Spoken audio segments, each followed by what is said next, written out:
We're getting into the good fashion. This book. This section of the first book is when we start to get the fits. I mean, there are no night court fits.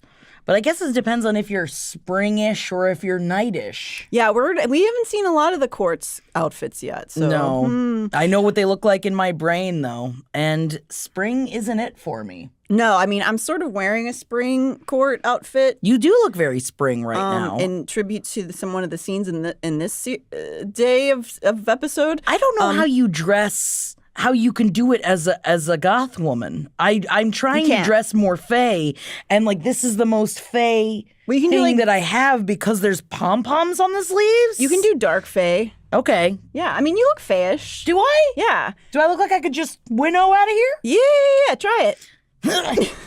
It just looks like I'm going to shit myself.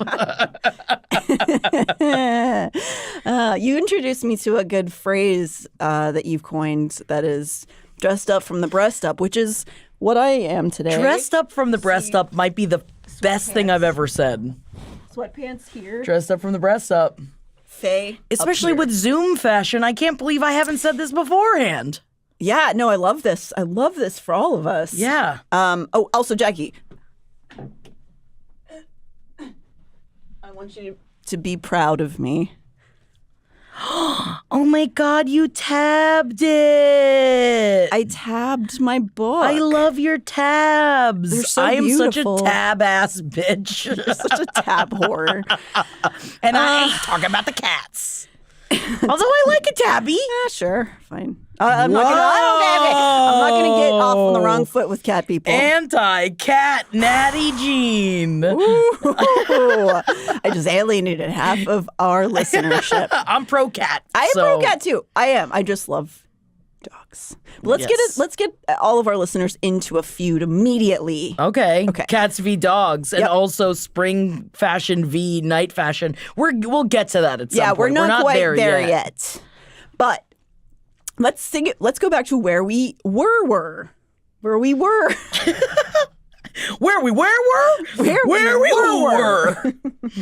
We were actually in the last episode where we left off. We were just about to start entering spicy territory. Thank God, because I don't know about you guys, but I need more spice. And again, I'm not talking about Dune.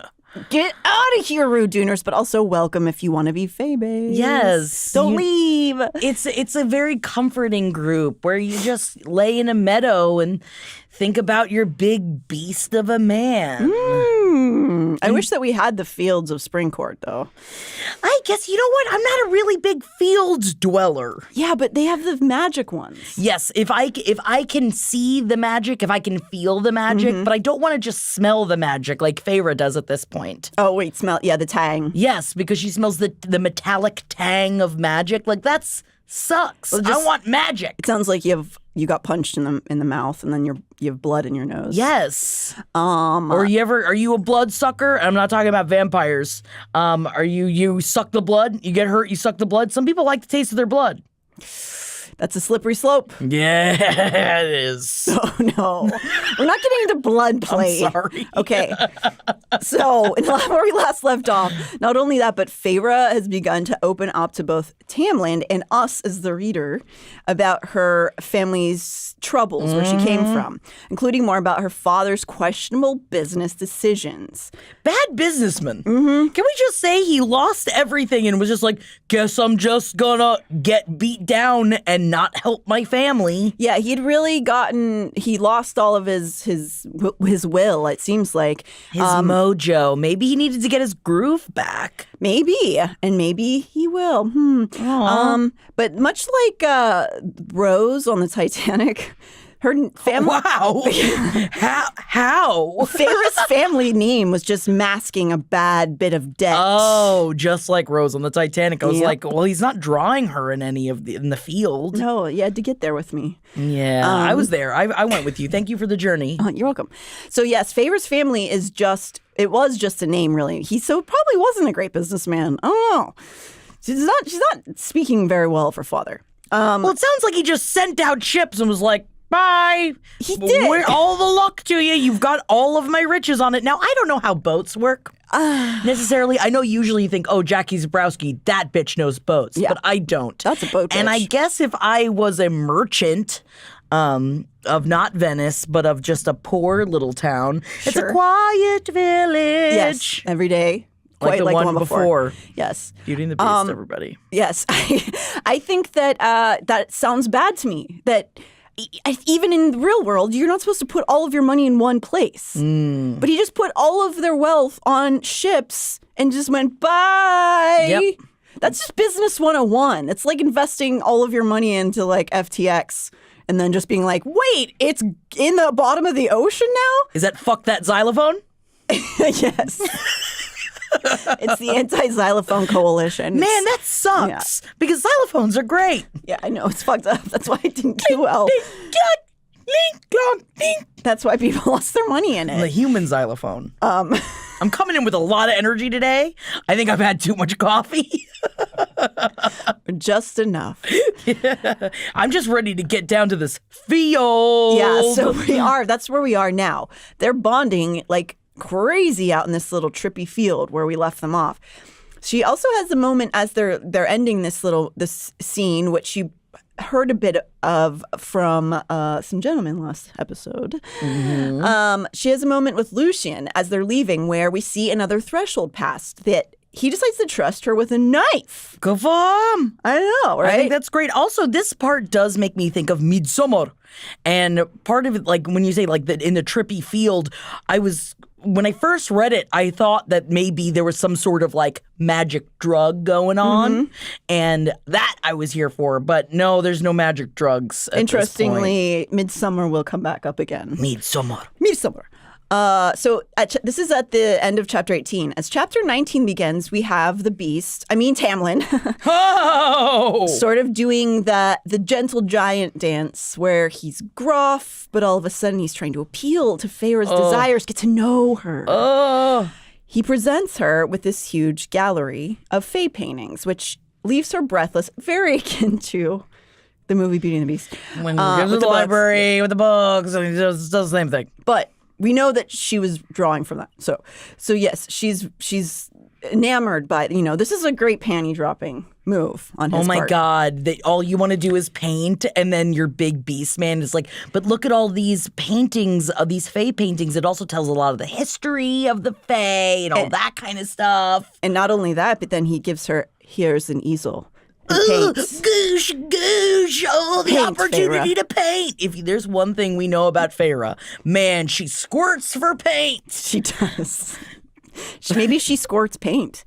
Man, see, that would really help her out, especially if she was poor. It's true. Who needs to squirt juices when you could be squirting some acrylics? Maybe she could have she could have mixed in some berries or something in there. Oh my God. It up. What is happening today? Well, I get the painting's funny. I can also connect with this feeling that she's having here of not having the ability to do something you love due to like fiscal circumstances and how crazy it feels after you have some ability to have just pleasures again. Yes. Like that was me for sure with ballet in my adult life. There was 5 or 6 years of my adult life where I couldn't buy pointe shoes or buy classes or anything, but it was still there. And then when I was able to do it again, I felt kind of crazy because you just are like just living day to day for so long. And you're just like, I can dance again?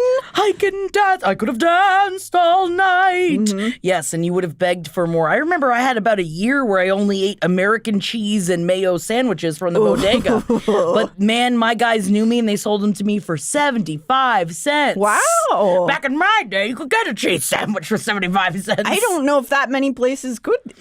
I think they called me boss every day. That was a special deal. Oh, that's really nice, actually. Yeah. Bodegas are good places for the certainly are. So at this point, Feyre is starting to, dare I say, thrive. Oh my God, she's sliving. She is sliving. And as the days pass, suddenly she's hit with this other emotion that I can also relate to once you kind of have passed the threshold of like danger, which is rage. Yes, man. Rage and fear and confusion, which is I'm sure I've said this before, and I know I didn't make this concept up, but like I think the reality processing trauma and dealing with mental health is kind of a privileged place because, to an extent, because if you're trying to just make it from day to day, you don't really have the opportunity to sweep out the skeletons in your mental closet. You're just trying to get through the day. Yeah, but maybe she should try squirting out acrylics, and that will help. I wish that I had the means to say that to her. No, she really is. She's getting into her own skin, and she's finally dealing with what she's gone through. And of course it pisses you off. Yeah. But now she can put it into her art. Yes, her art. But sometimes it takes that minute to be able to breathe. That's a very realistic human thing. Yeah. Right? Just like, oh, I'm fine.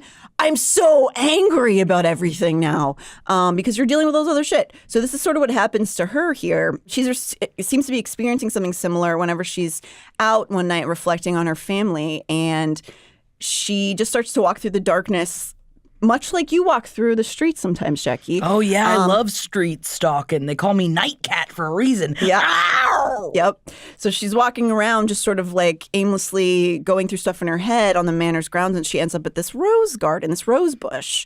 Even potentially the titular rose bush. What? So Tamlin, who is at all times watching her, which creepy, romantic, I don't know.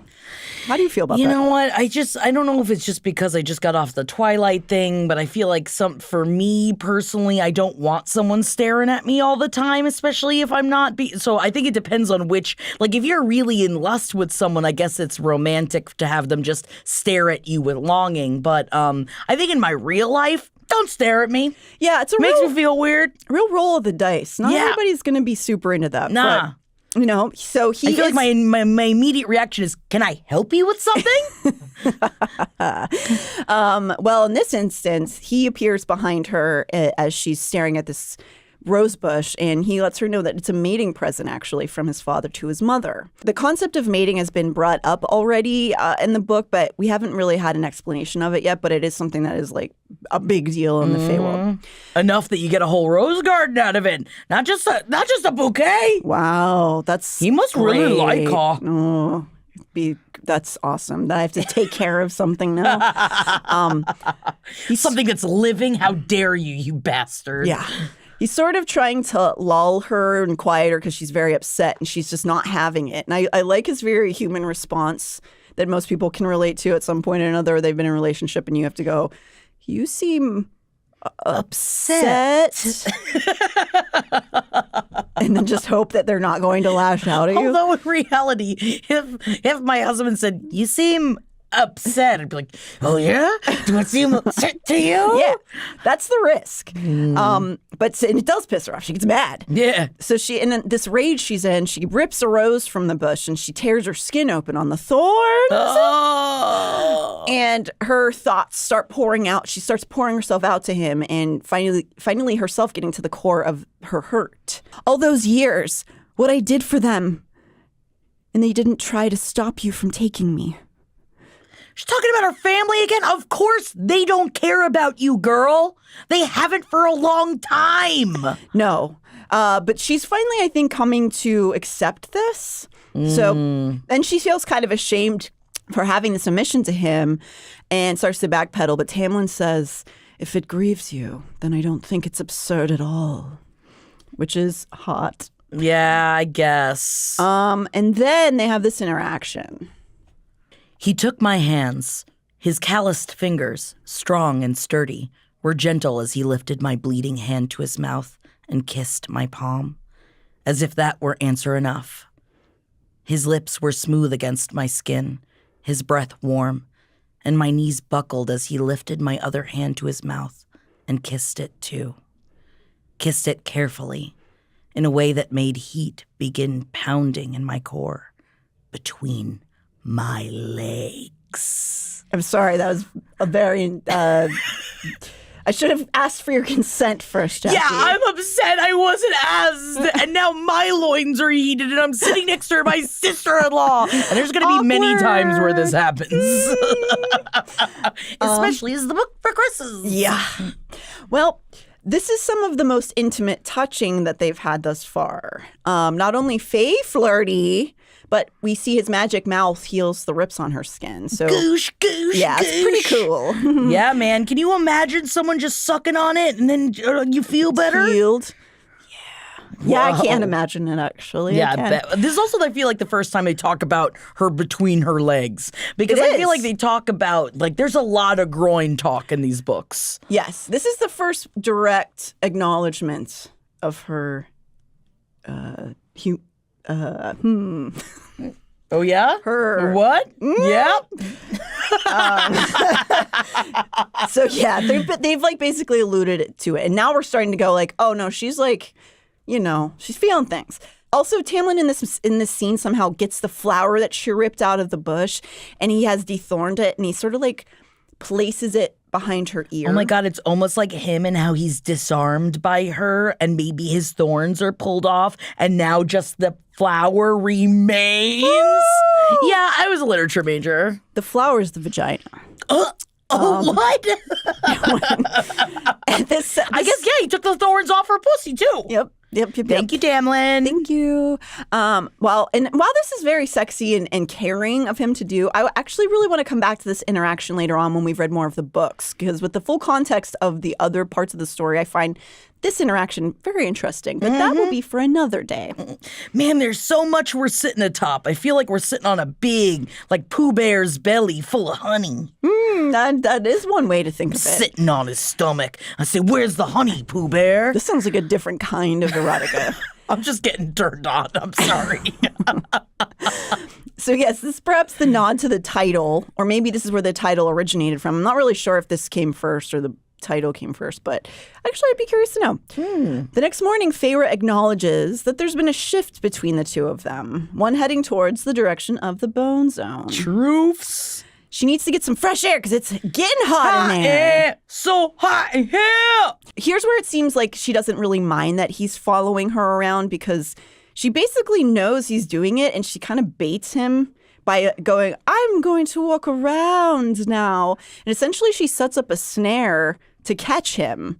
And this actually wouldn't do anything to a powerful high fae, so she knows that. So it's kind of like a flirt. Yeah, it's like a punch flirt. Yeah. It's like a slap flirt. Like, stop. Yeah. She's going like, oh my God, what are you doing? You're obsessed with me. Oh my God, get away. It's like, I hate it, but I'm like in love with you.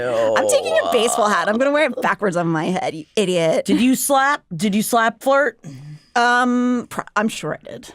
I was such a slap flirter. I sat behind this boy who was a friend of mine, and I would just hit him in the back of the head, hit him in the back of the head, hit him in the back of the head until he would turn around and go, I don't know what happened.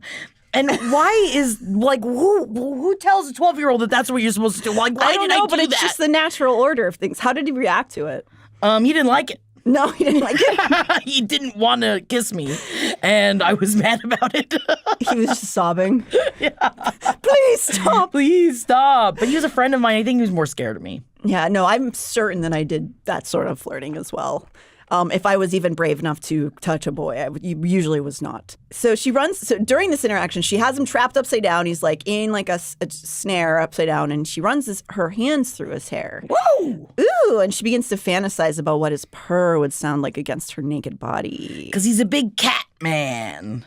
He's just a big, like, everything that, like, it's so interesting too, the way they describe his movements. Everything is very beast-like. It's very animalistic. To the point that I have to keep remembering in my mind, I see him as the beast. And I'm like, he's a blonde man. Yes. He's a man. Well, man-beast is a blonde man, but I think that he is as sexy.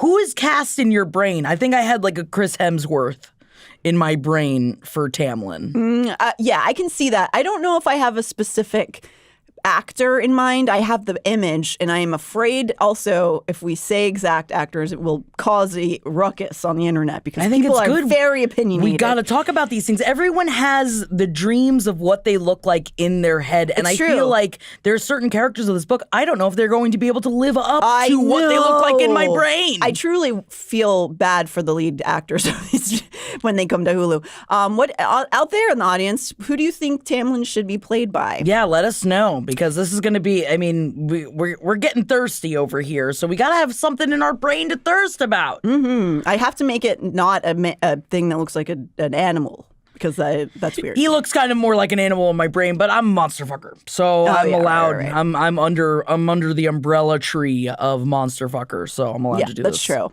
So after they have this little like sexy tete-a-tete, he presents her a poem, and it's not.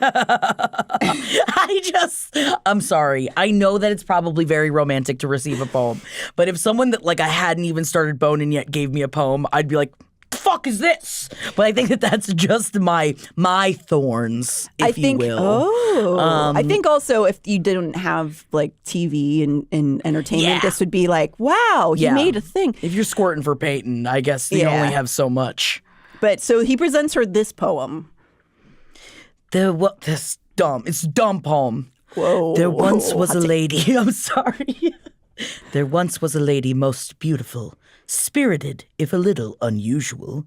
Her friends were few, but how the men did queue. But to all she gave a refusal.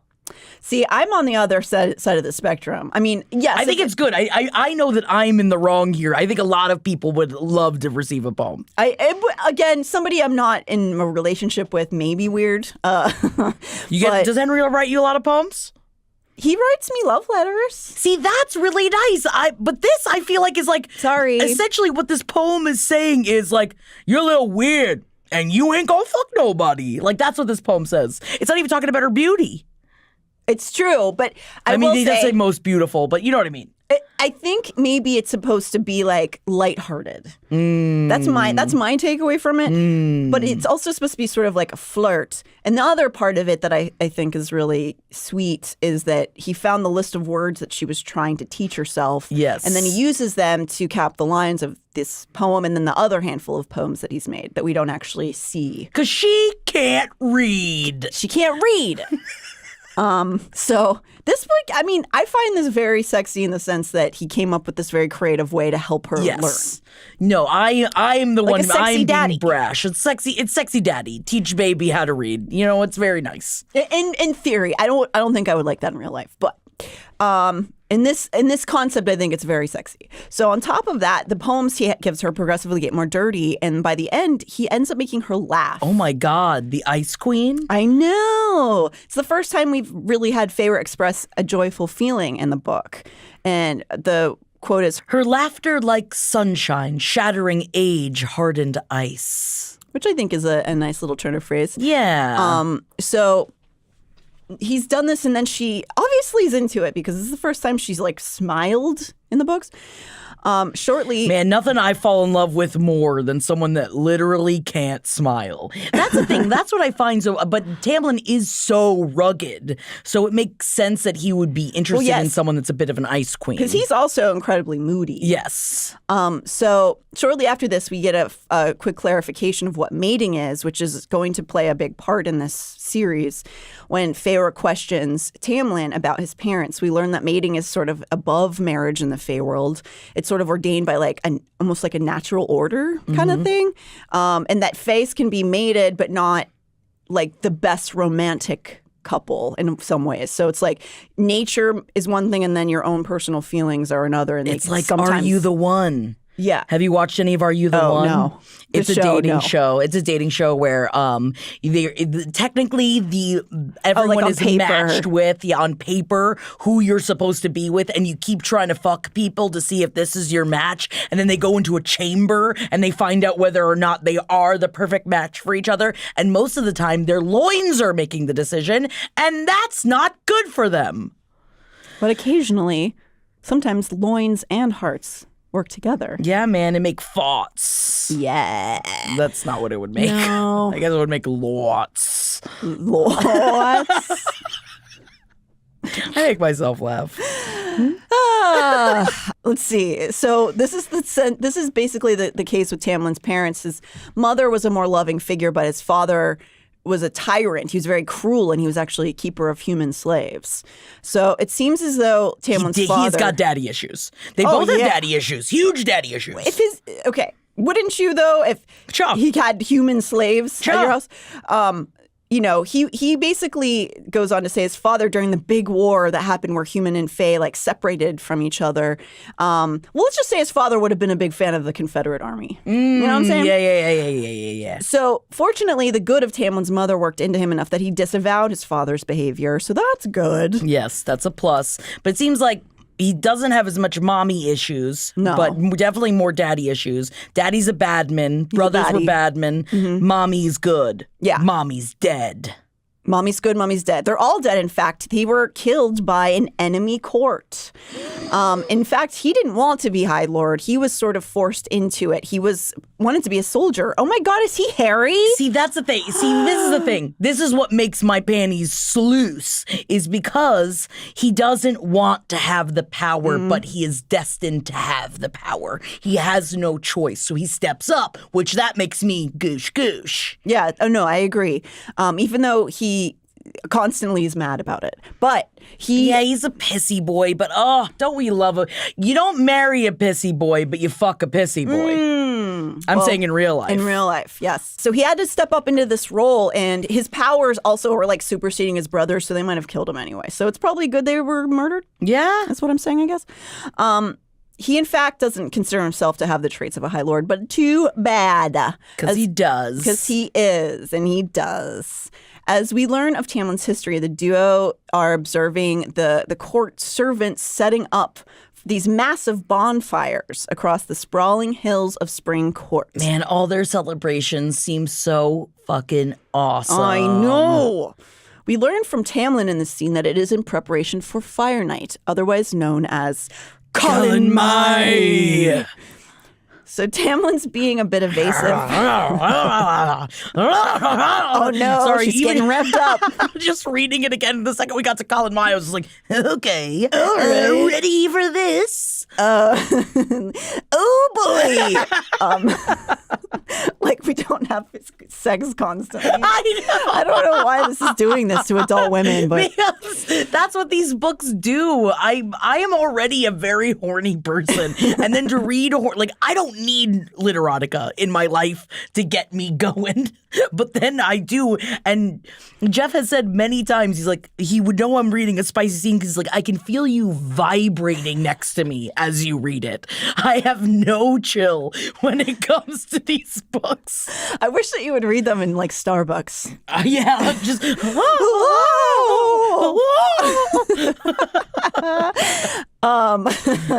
So yes, they're setting up for this ceremony, and Tamlin's being a bit evasive about what they do during the ceremony, but says it's performed to generate magic for the coming year, and I personally would like to volunteer as tribute. Please, I'll make magic. It's just because I really like to give and to help. Yes. You know what? I love that about you, Natalie. You. Mm-hmm. Yeah. We'll both sign up, but for very different time periods. Oh, please. Oh, no.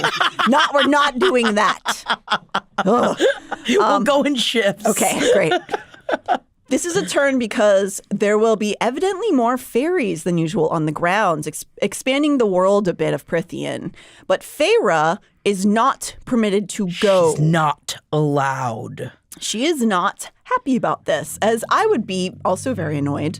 Even though she doesn't know the events of the ritual yet, I'd be a curious little cat.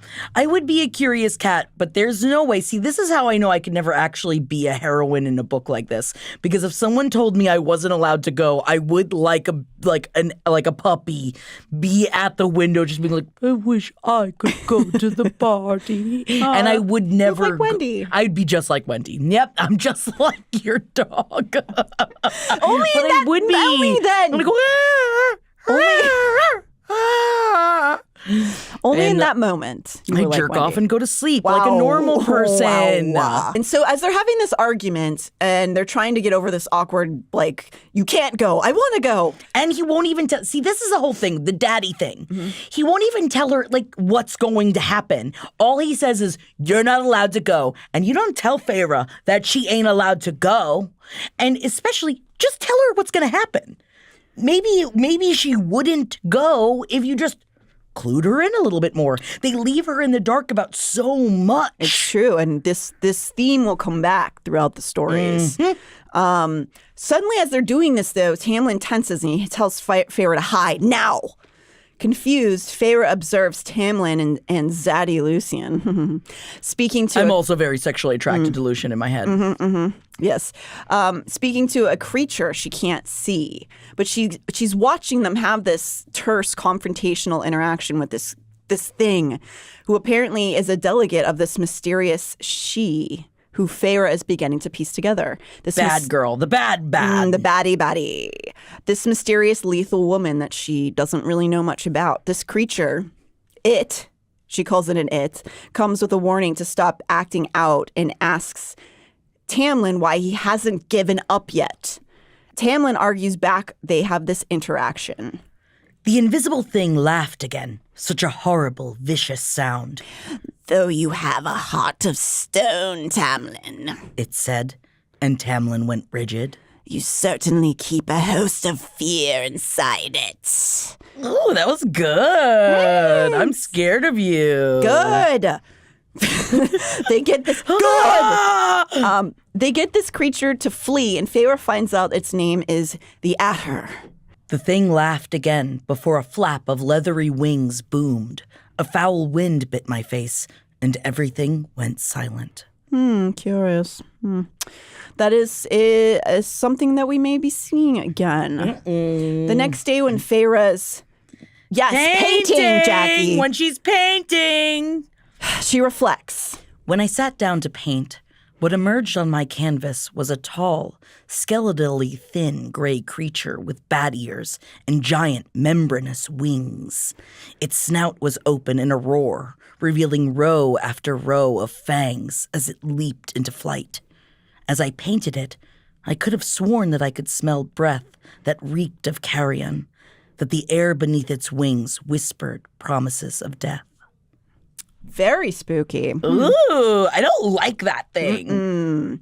However, the day of Calan-OH-mai has now arrived. Calan-OH-mai! Feyre finds the house empty as all of the staff and Tamlin himself are in the hills preparing for this so-called ritual.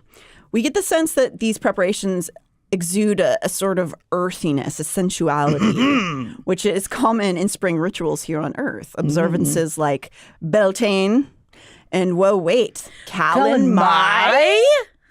Yeah, that's an actual Welsh version of Beltane. I didn't know that until I was doing the research on this book, but Calan-OH-mai is a real holiday that is basically just a Welsh version of Beltane, or also very similar to Walpurgisnacht. Beltane is of Gaelic origin, and most pagan rituals was about luck or prosperity or fertility, which is really along the lines of what they're doing here in the book. Interestingly, there's a warding off of fairies in many Beltane traditions. Whoa, but we want to bring them in. I know. They were wrong to be warding them off. Many Beltane practices were designed to ward off or appease the fairies and prevent them from stealing dairy products. Don't touch my milks! My milks! My Leave butters! my milks and my nipples where they belongs! That was me. I don't know what character that was, but it lives within me. I guess you're saying that's how Gaelic people talk. Yeah, I think I was just thinking of like if someone was like trying to snap at my breasts and my breasts were full of milk, like that's how I would respond. But I don't know. Don't you maybe want the fairies to come take them?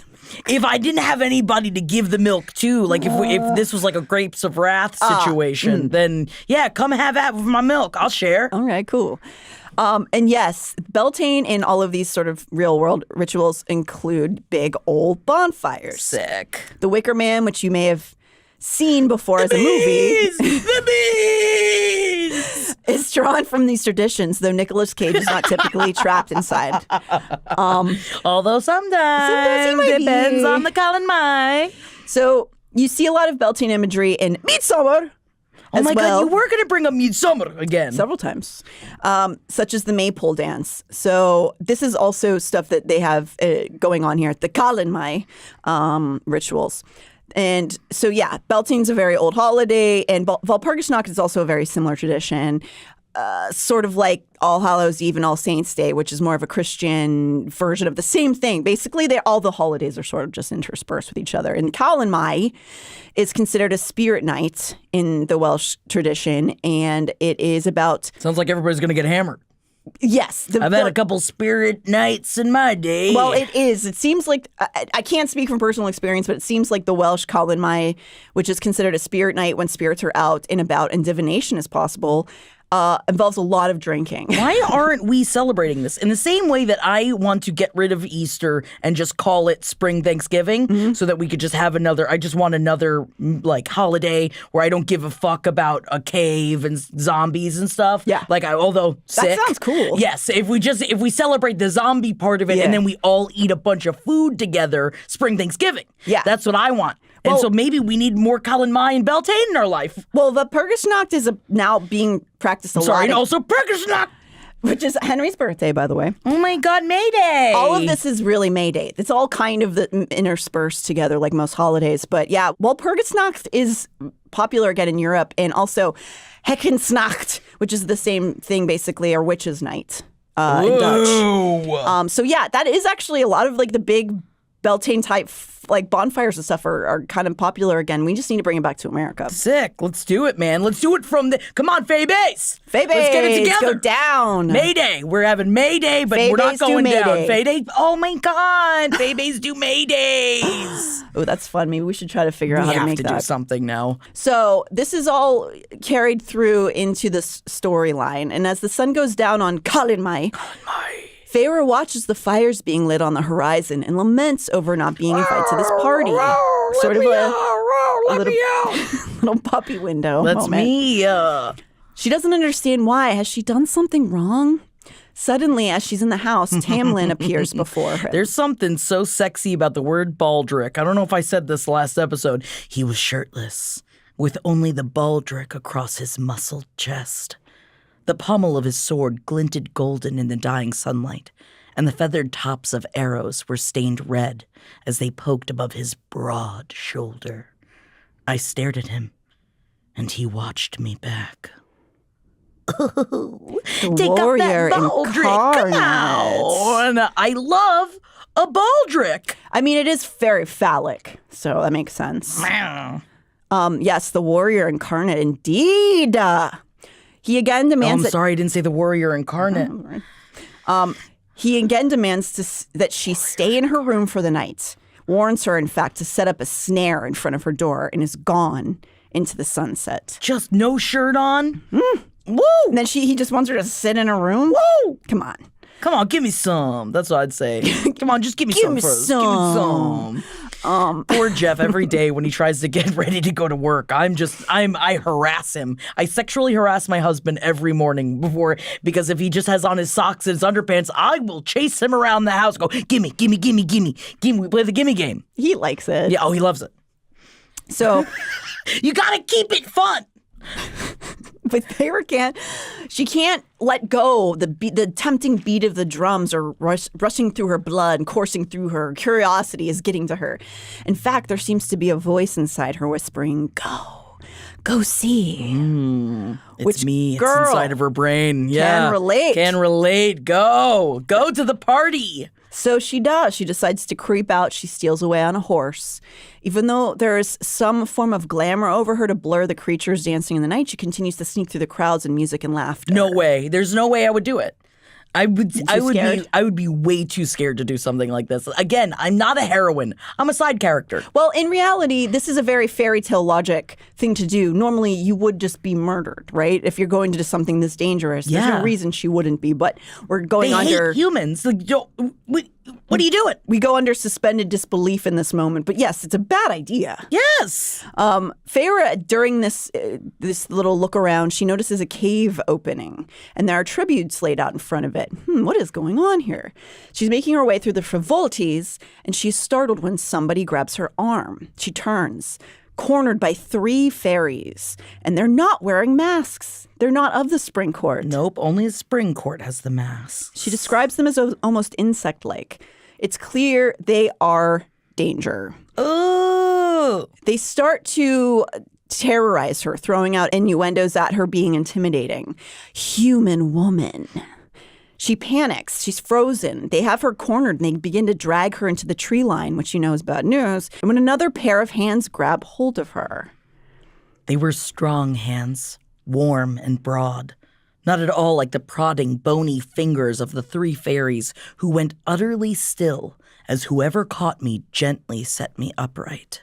"There you are. I've been looking for you," said a deep, sensual male voice I'd never heard. Standing before me was the most beautiful man I'd ever seen. This stranger with raven black hair and violet eyes is not of the spring court either, as he's not wearing a mask. Can you imagine meeting someone with violet eyes? I'd melt into a puddle. Yeah. That's hot as shit. Like it's like green eyes are already really hot, but then violet eyes? Mm-hmm. She is. She's taken aback by his beauty. Whoever he is, these other spindly fuckers are afraid of him, and they basically run for the hills when he shows up. Go out! Go get! Just as Feyre is feeling a sense of relief, she realizes this man is also giving her a vibe. Not only that, but the power that is coming from him trumps the other 3 monsters she was just facing. She might be in a worse situation now than she was a second ago. He's a smug, arrogant fairy, watching her and pacing like a shark. He wants to know what she, a human girl, is doing at this Calan-OH-mai celebration. She stumbles her way through a couple of bad lies, which she's clearly not falling for. Strange for a mortal to be friends with 2 fairies. He mused and began circling me. I could have sworn tendrils of star-kissed night trailed in his wake. Aren't humans usually terrified of us? And aren't you, for that matter, supposed to keep to your side of the wall? I was terrified of him, but I wasn't about to let him know. She starts to shake him off when all of a sudden she feels this compulsion to ask him another question. Is he part of the spring court? Girl, does he have a mask on? That's what he says. Do I look like I'm in the spring court, bitch? No, he says, absolutely not. He's disgusted at the concept of it. And he continues to stare her down like she's food. But he doesn't pounce on her. So she hightails it out of there. And she tries to just hide right back into the crowd of fairies, which I would just be like, you should probably leave, girl. You know? Man, I love looking at people like their food. I go, yeah. That's how I got a husband. That's what I did. I just went, yeah, you look like you're drippy and you gonna taste good. That's not what happened. He very much pursued her. No, he was very nice. So she gets out there and she's hiding again in the crowd and kind of realizing she might be over her head. Just as this is kind of happening to her, Lucien clamps on her elbow. She's getting gripped a lot in this party. A lot of people are gripping her elbow. Well, she's not supposed to be there. Yes. And in shock, he said, have you lost your mind? Why would you do this? And he doesn't even want to know why she's there. He just basically swoops her up like Edward Cullen style and like flies through the forest in a fast run. Yeah, except I bet it was sexier than when Edward Cullen did it. I mean, we're just going to assume so, yes. It's not hard to do to make it sexier than that. So Feyre doesn't understand why he's so upset. Here's where we learn that the Great Rite, what it actually is. On this evening every year, the High Lord must take a maiden and bang the magic out of her. God, it's so hot. Just thinking about banging the magic out of somebody. Yeah, it's pretty sweet. I guess I'd rather bang the magic into somebody. But if you bang them so hard that they just like shake out the magic, just like, ah! Like I just imagine like shooting stars shooting from her. She goes, ah! Is that how you assume? I'm assuming that's what happened in that cave. The coupling will help to keep the lands enchanted and healthy for the coming year. Oh. So Lucien says... We have to be doing Calan-OH-mai every year. I know. I mean, this is also, like, there are so many fertility sort of nods in Easter celebrations, too, that are pagan-based. And, like, we should just be doing this style. Yeah. With adults. Yes. With only, not the kids part. They can still have I want them old, they can still have the candy and stuff. You have to be at least 35. Yeah, I don't want any, like, young adults either. I'm 35, so I'm allowed to say it's old. I choose this age. She chose it. She identifies as 35. Forever now. I'm just like Mariah Carey. You know, she won't officially say what her birthday is. But she refuses to. Everyone knows she's in her 50s. It's not like it's big. You can't. It's the internet. You can't hide that. She says it's her anniversary. It's not her birthday. Oh, boy. She calls it her anniversary. I think she should just be like, I'm in my 50s and I'm hot. Fuck you. Yeah, man. So then Lucien goes on to tell her that Tamlin sort of goes under a spell during this ritual and that you can't interact with him because he becomes a different fae than the one that she knows. In fact, Lucien goes on to say that once Tamlin picks the maiden, the whole thing basically turns into an orgy. Dude. So they all just sort of copulate. Yeah. So that's fun. Awesome. She is not super jazzed about this news. No, because she wants to make fuck on him. Even though she keeps the rein on her feelings, even in her own head as we're reading, it's clear that she's beginning to develop some strong feelings. For her protector, which, again, daddy issues, I completely understand. Sure. And now he's off dallying with some hot harlot. I mean, he has to do it for the magic. She's trying to remember, and then she's just like, but I still hate it. She's trying to get a grip on these feelings while sitting in her room when she feels a big burst of magic cross the land, which I guess is Tamlin coming. Yeah. It is. Woo! Imagine the roar that happens. Oh, my goodness. So... We're not even at the horny part of the book. It's just the beginning of the horniness. She can't help running the scenario of this coupling over and over in her head, and she can't sleep. And so she decides to go down and get a snack from the kitchen. As she returns, Tamlin appears. This is the first scene that gets really that gets you. You know what I mean? Yeah. Tamlin is still in his magic zone, his other ego, which is it's a good writing device to let go of the restrained inhibitions they've both had to display through the normalcy of society, daily life. Yeah. He sees her and he can't control himself. He pins her against the wall.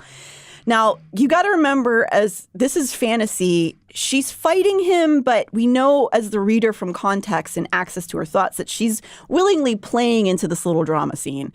We love a consent king here. Yes. But you have to use suspended disbelief a little bit to accept that he's under a spell. Right. And that Feyre is also into it. Yes. If she was actually upset, I feel like the character Tamlin would have let her go. Yes. I'm not going to read the whole passage because that's for somebody else. Yes. But this is where stuff gets turned up.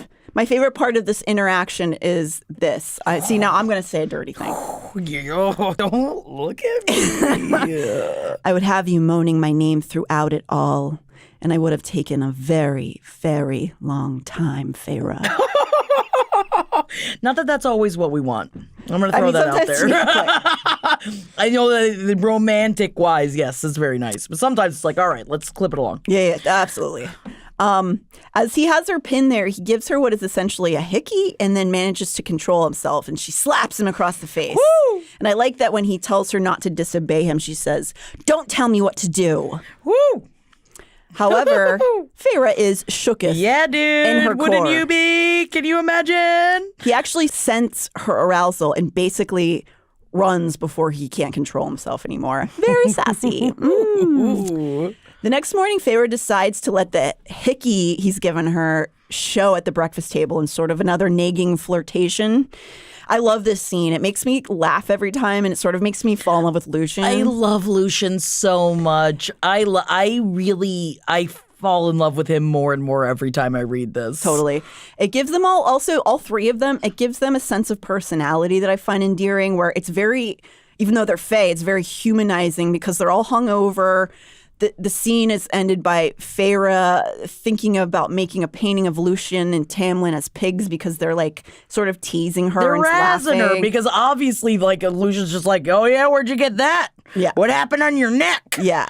And so she realizes she's feeling true happiness for the first time in a long time after this interaction. And she also goes to a peaceful rest. So obviously she's not really upset about all the things that just happened. Nah, dude. And then the next night she decides to wear a dress. Oh my God, but she loves her pants. I know. Well, but she's a trouser bitch. But does she love them? I guess some people would also see this as an eye rolling thing of oh, she's gonna wear a pretty dress for him. No, it's because she's finally feeling a sense of herself again because she wore the pants because she had to wear pants to hunt. Agreed. That's what that she had. That was more of a costume come by what you were talking about before of not having the things that she wanted, not being able to do like not being able to paint. It was that now she's able to wear a dress. Everything was utilitarian to her before because it had to be. So take off that baldric. We don't actually. Yeah, she's never indicated that she doesn't like dresses. She just was wearing them for her own needs, wearing pants, that is. So now she's sort of like letting her guard down, and I think that's actually like a power move on her end. Yeah. At the scene where she's getting dressed, Alice is helping her get ready, and we learn here that Alice, her handmaiden, I don't really know what to call her. Yeah, I think handmaiden. Is not from the spring court, but rather the summer court. So she's from another land. And so, so this is when we get one of the first like fun little fashion-y things. And this dress is one that's like metallic lace with an overlay of a turquoise sheer overgown. So you get like the glowy gold. I don't know if this is boring to you, but I like looking at all the dresses. Dude, I'm totally down to talk about fashion. And I love that you've coined a new term. I love the fashion that happens in here. And again, even like the design of this sounds much more sick than I would think you would wear at a spring court. Like in that, totally. I feel very like you're wearing much more like you're almost like water or something. Yeah. Like, I mean, I don't know if that's what you're going to say, but I like it. Yeah. I didn't know what I was going to say. I just want to wear all their outfits and like just this like flowy, airy kind of like surreal fabric. Just sounds so cool to me. So Feyre's super nervous as she walks into the dining room in a dress, and that's also very endearing to me. She walks in and Lucien says, "Well, I'm late for something incredibly important." And so he's so cute. Oh my God. He knows they want to be alone because she shows up in a dress. And finally, because remember he went to the field with them before. Yeah, get out of here. So Tamlin and Feyre proceed to have a sort of romantic dinner where she learns that Tamlin's powers have been drastically reduced by this blight. So she thought he was so powerful. So if that's only part of his power, oh my God. Feyre tells Tamlin she has a gift for him and leads him to the gallery where she's painted him an image of the pool where they had their little field flirt. He starts observing all of her other paintings lined up around the room and finds one she's made of her forest back home where she shot Andras in wolf form. The scene kind of makes me laugh because he doesn't want the painting she made for him. Yeah. He just goes and picks another one up like it's a store. Yeah. Also, he never actually says her paintings are good in the scene. Does he not? So I always can't. She's really bad. I can't help it in my head. They're just like crude stick drawings. I made it for you, and he was like, "Oh, the frame is great, man! Wow, the craftsmanship of the frame really gets me going." I painted a painting. Good baby. Because again, though, because not to do the good baby thing, but I do feel they do have a very although it is heating up, it is definitely a protector versus damsel situation that they've got going, and I think that's part of the paintings of you did really good, right? And some people yearn for that sort of interaction or sort of dynamic with their lover, but we're also getting this other sense that Feyre is not really this already. She's a fighter. She's a huntress. Yeah. She's very opinionated. So we'll see how that, dynamic ends up going. Anyway, this interaction ends with Feyre basically dropping her panties emotionally. Mm-hmm. Because he says her paintings remind him that he isn't alone. That chapter ends with, "I didn't lock my bedroom door that night." So chapter 23 opens with Feyre and Tamlin finally not with Lucien in a field. While Tamlin acknowledges the willows singing always puts him to sleep, he remembers that Feyre can't hear it because of her wretched humanness. It's boring being a human. I want to be Fae. I know. I'm so bored with it. We get a Fae flirt here, where he offers her to see through a Fae's vision in exchange for a kiss. Feyre surprises herself by quickly agreeing to this deal, much like when his mouth healed her wounds. He kisses her eyelids, and his mouth does things to her. So, can you imagine what else they could do? Wowie, come on, wowie. She's presented with not only the heightened sights and sounds of Fae senses, but she sees Tamlin without his glamour. It was Tamlin, but not. Rather, it was the Tamlin I'd dreamed of. His skin gleamed with a golden sheen, and around his head glowed a circlet of sunshine. And his eyes, not merely green and gold, but every hue and variation that could be imagined, as though every leaf in the forest had bled into one shade. This was a High Lord of Prythian, devastatingly handsome, captivating, powerful beyond belief. Ugh. Maas just does. I love her imagery in these scenes. I just think she makes it sound so appealing that I don't want to be a person anymore. It's so horny. Like, is that not so dripping with horn? Not even just his hotness, but just her seeing the world through the eyes of him. So then she wakes up in her room after falling asleep during this, and she still has the remnants of Tamlin's face sight and realizes that she can see Alice in her true form, which is she's made of basically tree bark. Mm-hmm. She's been glamored to look more human so as not to terrify this young, terrified woman when she arrived at the spring court. Not only that, but there were actually tons of humanoid staff members there the whole time with the trio, whereas Feyre thought there was only a handful of people at this manor. So this entire time, she thought that this manor was essentially empty, but turns out there were just a bunch of Fae all around her at all times that she just couldn't see. Personally, this would piss me off so much more than it pisses her off. I understand the reasoning behind it because he's trying to protect her and he's trying not to have her be scared. But as a person, I would be so mad. Yeah. About how dare you say that I couldn't handle it? Yeah.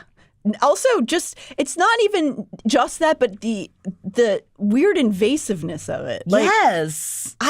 If I'm not being observed, I probably look insane. I talk to myself. Yeah. I want to know if I'm being looked at. Yes.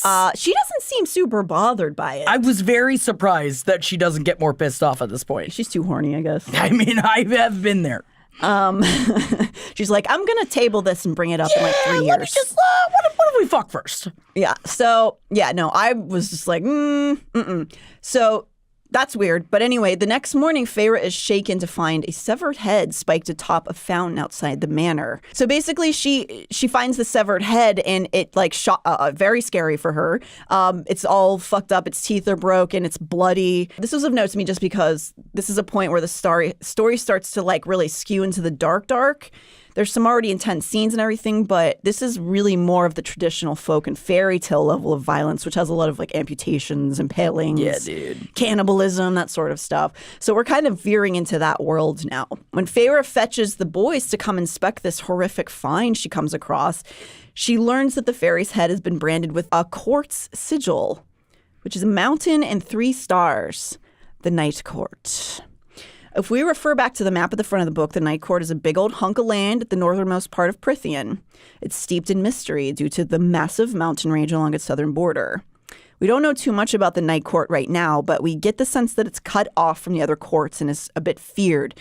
Tamlin tells Feyre that they are sadistic killers, in fact, and that the murdered fairy was basically a joke that they played. Not very funny. No, but it's basically Tamlin basically says, they're psychopaths, and this is basically them laughing about how they could get into our court easily. And they did, man. They sure did. I'm did. creeped out by it. Yeah. And besides the fact that how creeped out would you already have been because you have a bunch of people that have been watching you this entire time, and then you find the head? I actually think that she has a lot more composure at this point than I would have.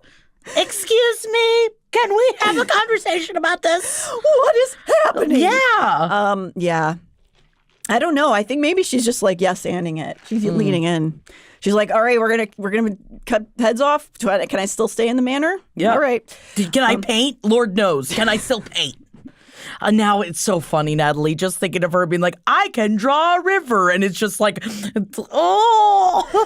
big plot of paint on it. Go back and read that section. He doesn't ever say that they're beautiful, or he just stares at them it does sound like the way somebody would talk about something that's really bad and they don't know how to say it. Whoa, wow. You really tried.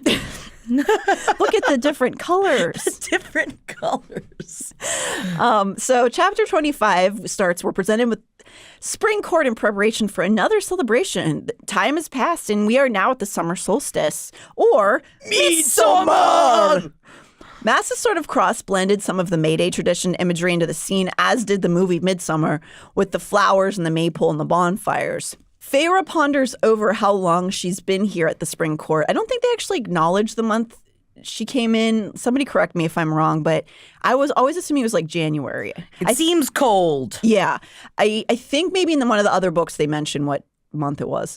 So she's been there like half a year, and she wonders if her family still actually believes she's visiting her sick aunt, the story that Tamlin has glamored them with. They don't care about you, Feyre. They really don't care about you. They really don't. So it's sad. I feel like oftentimes that, like, at least there's a part, like, even her mom didn't like her. Like, usually in fairy tales, I feel like there's some kind of, like, whimsy to, like, the family that loves me and took care of me, and none of them did. No. Why does she have any allegiance to them? Because she's too good for this world. Oh, that's why she gets to be yeah, that's why I sent her to the Fae. I almost gave a spoiler and I didn't. Yeah, but again, it's like very similar to A Secret Garden, where Mary Lennox's mother was obsessed with like stature and beauty and didn't really have time for her. And this is very similar to Feyre's mother's backstory. So now we're at this new ritual, and Feyre's informed that she's invited to actually attend this one, and that it's not quite as hedonistic as the Fire Night ritual. Boring. In fact, this isn't even the spring court's bag, but since the blight has begun, they've taken on the summer court's big day, because this is like midsummer. So it's summer court's thing. The way this party is described is kind of mirroring Feyre's own mood and feelings. So Fire Night was described as sinister, wicked, dangerous. Summer solstice is all flowers and beauty and lightness and joy. And she gets, again, another fashion. She is wearing a cornflower blue chiffon gown, and she leaves her hair unbound with garlands of pink and white and blue wildflowers around her head. This one doesn't quite get me as much. This fashion doesn't quite pin me loinally the way the last one did. I like a flower crown, obviously, but otherwise, yeah. Blue chiffon, cornflower, blue chiffon. It just makes me think of Little Women. You know? It makes me think of Belle.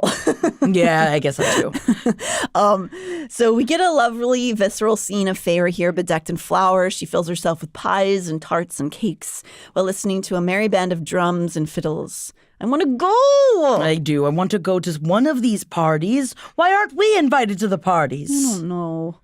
Well, it's just like being in middle school again. Well, Feyre is... So we don't get boned by big beastmen. I didn't. I didn't. I certainly didn't. No one was knocking on my back door or my front door. No, neither mine, thankfully. Well, Feyre is on one at this party, and she is feeling herself, okay? So when she spies some fairy wine and Lucien warns her against it, she's like, fuck you, I do what I want to do, Lucien. And she downs the wine, and she begins to experience something I would liken to tripping. Like, this, to me, is the most tripping-y version of this. Would you agree with that? Yeah. Oh, yeah. She's basically high out of her mind when she drinks this, but she's having a blast. She goes full Bonnaroo. She takes her shoes off. She's just laughing and dancing around, listening. She does a line of Special K. She doesn't know that's what it is. And all of a sudden her legs aren't working anymore. She's trapped in a tent with a bunch of people. Am I just speaking about my Bonnaroo experience? I think that was the extra deleted chapter. Yeah. So she's dancing, and she looks up, and one of the fiddle players is Tamlin. Oh my God, he also is a musician. Okay, I'm not going to make us keep reading lines, but I love this part. Should you read it? Sweat gleamed on the strong column of his neck as he rested his chin upon the dark wood of the fiddle. He'd rolled up the sleeves of his shirt, revealing the cords of muscle along his forearms. He had once mentioned that he would have liked to be a traveling minstrel, if not a warrior or a high lord. Now, hearing him play, I knew he would have made a fortune from it. I find this so sexy, the imagery of this with his like sleeves rolled up. Oh, yeah. Because we both made mistakes with musicians in the past. Oh, yeah, that's right. Because there's something about it. When you watch a musician play, you're like, oh, you're so bad, but you're so good. Usually they're just bad. Not all musicians are bad, but at least ones I've done.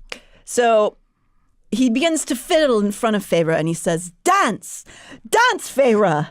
Dance!" Yeah, man. She goes, la, la, la, la, la, la, la. And he's fiddling away. Fiddling is basically jerking off. Yeah, of course. I imagine it's just like he fiddles so hard that the fiddle bursts into flames. Yeah. That doesn't happen, but in my mind it definitely happens.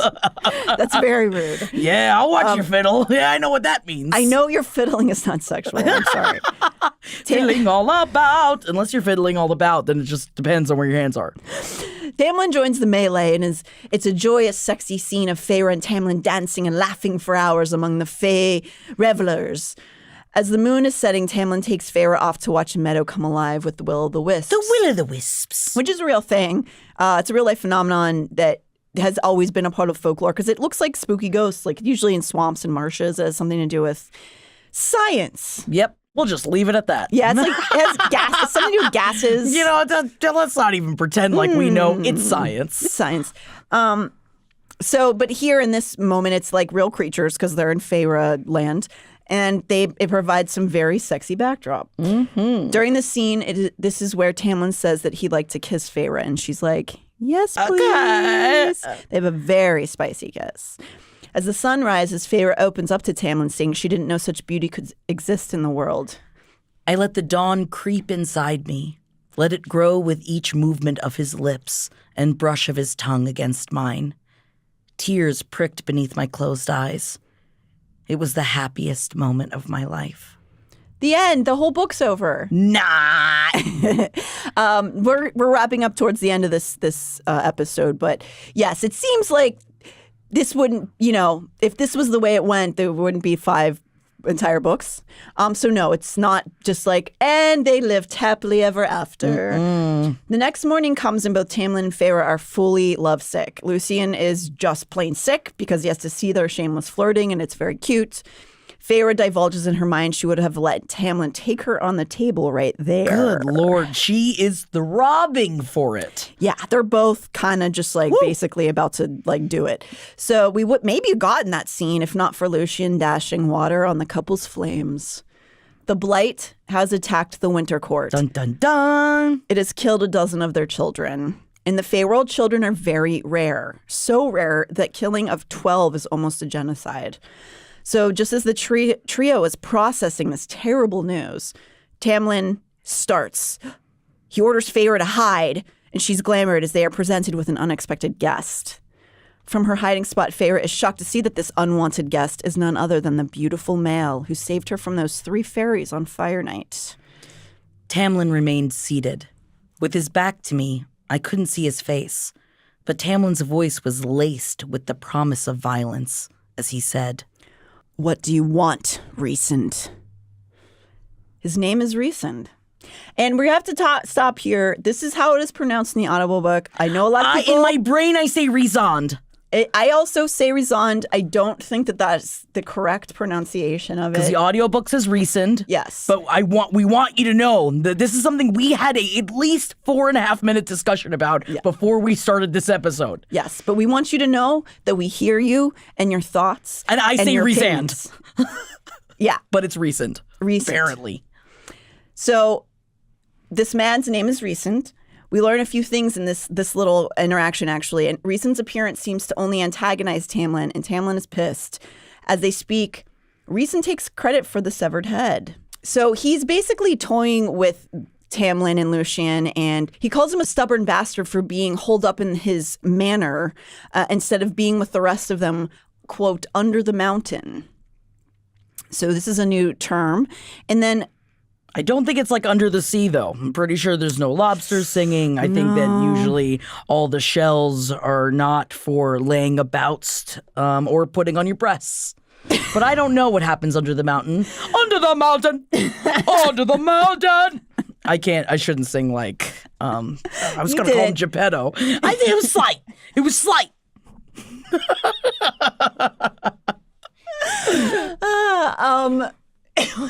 What? No, Sebastian. Sebastian is his name. Yes, not Geppetto. Although you can put Geppetto far under the water, I'm fine with it. Yeah, Geppetto's a bastard. I think I hate Geppetto. He's a creep, man. He's a weird little pedo. Oh my God, his name is Geppetto. Oh my God. It's right there. Why have we never thought about this before? Damn. All right. So it's not the same under the mountain. No. And then Lucien, who is trying to defend Tamlin, he says, "What do you know about anything? You're just Amarantha's whore." Amarantha. The bitch has a name. The bitch, her, the she, has a name. Also, we find out very quickly, Rhysand is a High Lord of Prythian, not just from another court, but a High Lord of that court. Rhysand, or Rhys, as he's often called, figures out that Feyre's in the room, even though she was cloaked by Tamlin, and he goes into a little bit of a rage. How dare they try to trick him? He reveals Feyre and begins to torment her. He calls her mortal trash. He lets her know that he could shatter her mind like an eggshell. Through his magic, he needles into her brain, and she gets a real scope of his powers, describing it as a talon scraping against her brain. Ooh. He also humiliates her, revealing her sexual desirous thoughts about Tamlin. As if they didn't know. I know, like they fucking know. He threatens to tell this all to Amarantha. He threatens Tamlin with this. And in order to protect Feyre, Tamlin gets on his knees and grovels in front of Rhysand. Rhysand finds this very funny and says he hasn't decided whether or not he's going to tell Amarantha.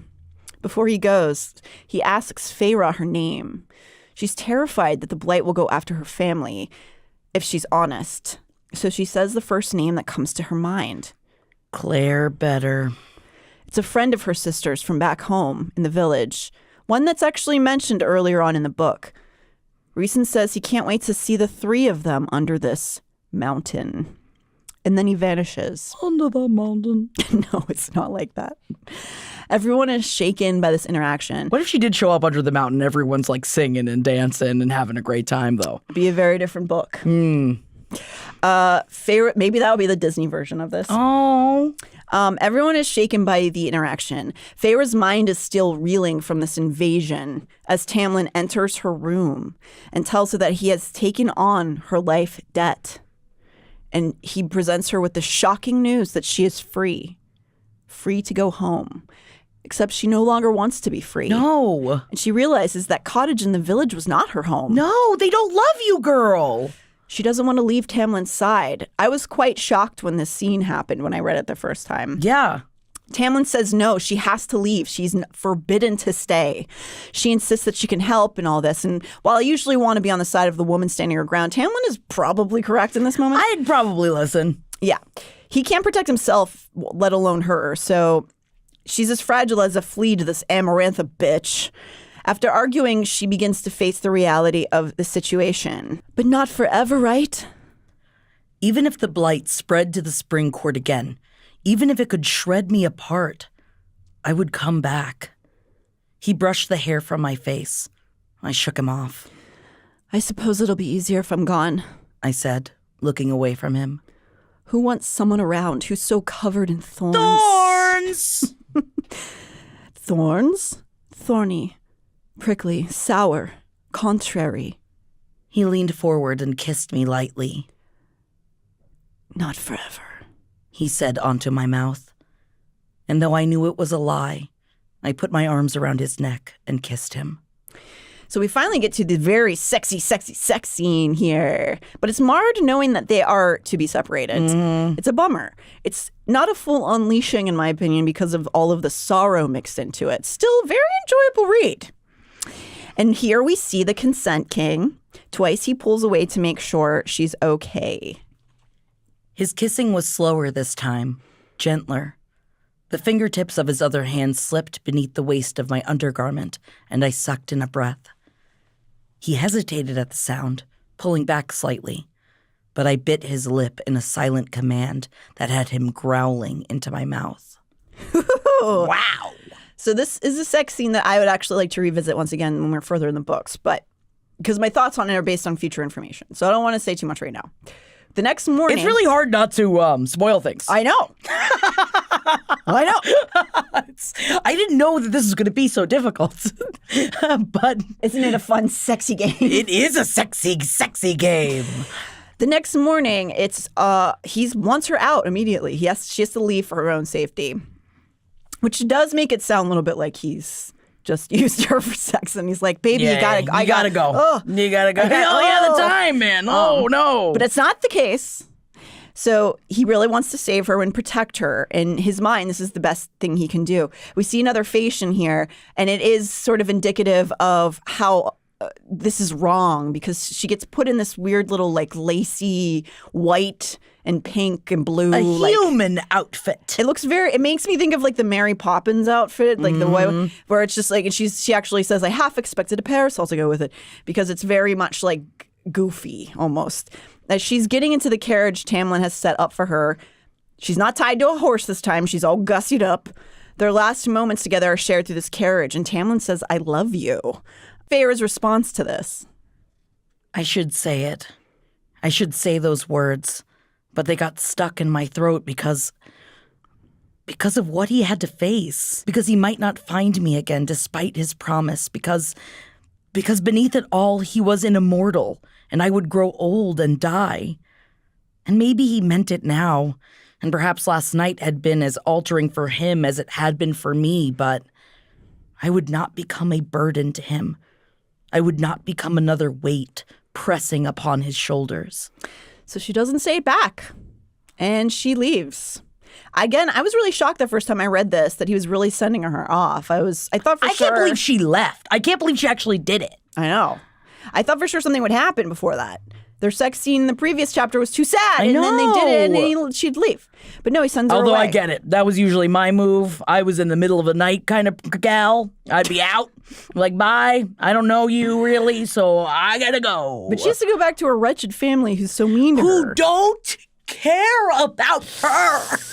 Yeah. The home that Feyre returns home to is quite different from the cottage that she left at the beginning of the book. She is driven to a sprawling mansion, a, quote, chateau of white marble and emerald roofs. And as she arrives, she's greeted by her sisters, who don't immediately recognize her. Remember, when she left, she was dressed in hunting clothes, starving and emaciated. Now she's become a soft woman. Fine clothing. No thanks to them. No thanks to them. They come in to greet her like they think she's a visitor. They give her like the little curtsies. And when she laughs and says, it's me, her sister Feyre, the respective reactions really give you a good glimpse of the differences in the sisters. And we're going to talk a little bit about this more at the beginning of next episode because we're about to wrap up. But, you know, you see their personalities here. Elaine's elated but kind of flighty. And Nesta is her own thing. That's a nice way of saying she's a bitch. Yeah. So this is their interaction. Why are you being so quiet? Nesta said, keeping her distance. I'd forgotten how cunning her eyes were, how cold. She'd been made differently, from something harder and stronger than bone and blood. She was as different from the humans around us as I had become.